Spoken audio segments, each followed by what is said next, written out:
Welcome back to another episode, folks. A little bit different one this time. I got really inspired doing the Farm Like a Hero experience, just seeing how many people are doing amazing stuff and just really taking stock of the influence we've had on small-scale farming over the years, and through our books, through our YouTube channel, through the innovations that we've made here. And it's really touching. I thought I would love to make a video now celebrating this style Eggmobile.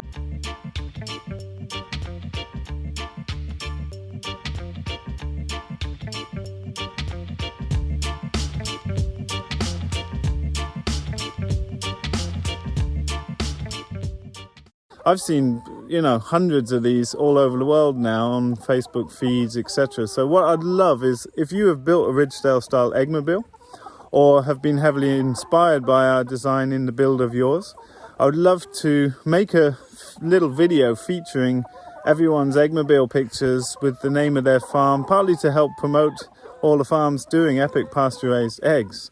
So there's an email address popping up here.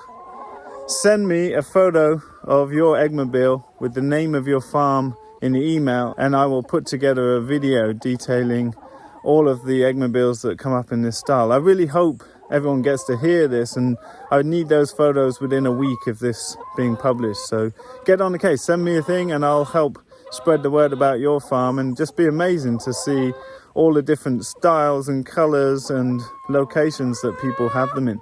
So send us a photo, the name of your farm and the country you're in. That's a good one. So photo, name of your farm and the country. And I think it'll make an epic little montage of all these beautiful Eggmobiles and happy hens out in pasture. So in the aerial flyby I've just posted up on YouTube, I talked a bit about some of the things going on for me relating to previous videos. And something I need in my creative life is stimulation, innovation. I never set out to be a farmer just producing epic eggs and vegetables out here in the middle of nowhere in Sweden. This farm has been about a whole lot more. That's been something playing on my mind a lot recently, where I want to get back engaged with furthering and taking next steps. Where do we go from here? We've established what we've done here. We know how to run that, and I need further stimulation. One such project that came up was when we did our recent masterclass. And we had Cattle here from Ireland, who, if you followed the Farm Like a Hero experience, you'll know he took one of our Eggmobiles, built it up, and then automated it for €400. He also moves it by electric winch from trees at either end of the field, which is a pretty cool system. So throughout the Farm Like a Hero experience, we've been hearing a lot about how people have had difficulties with this model in different parts of Europe because of the EU regulations about a scratching space underneath where the birds can't be pooped on from above, and so they have access to a scratching space 24 hours a day. And the commercial models available in Germany, particularly, that have that available, are two-floored, and they have a conveyor belt in between that catches the manure, and you have to wheel it off. That's the one flaw of that design. You have to actually remove the manure and then either compost it and put it on the gardens or put it back on the pasture. But that's obviously a bit annoying when you have a beautiful Eggmobile that spreads the manure quite naturally. However, what I've seen in our pastures is, we have done so much regeneration that we don't need that excess manure. So I could be happy with that conveyor belt model, in the sense that I could then use that in our market gardens. Currently we buy in pelleted manure, and there is obviously manure getting put all over the pasture from the hens out and about all day every day anyway. You just wouldn't have that concentrated blop under the Eggmobile.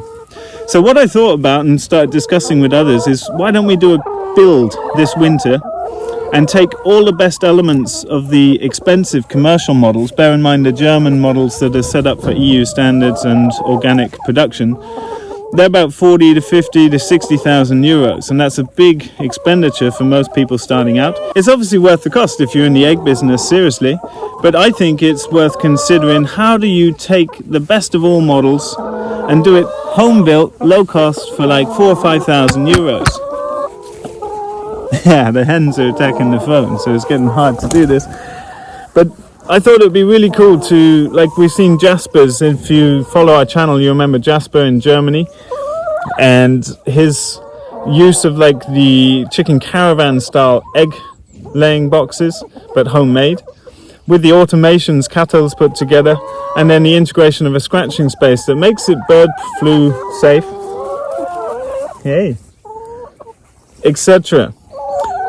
It would be super cool, and so it would be Eggmobile version 2.0, and then we would hopefully get a build together this winter, build a prototype, test it next year, and blueprint all those plans.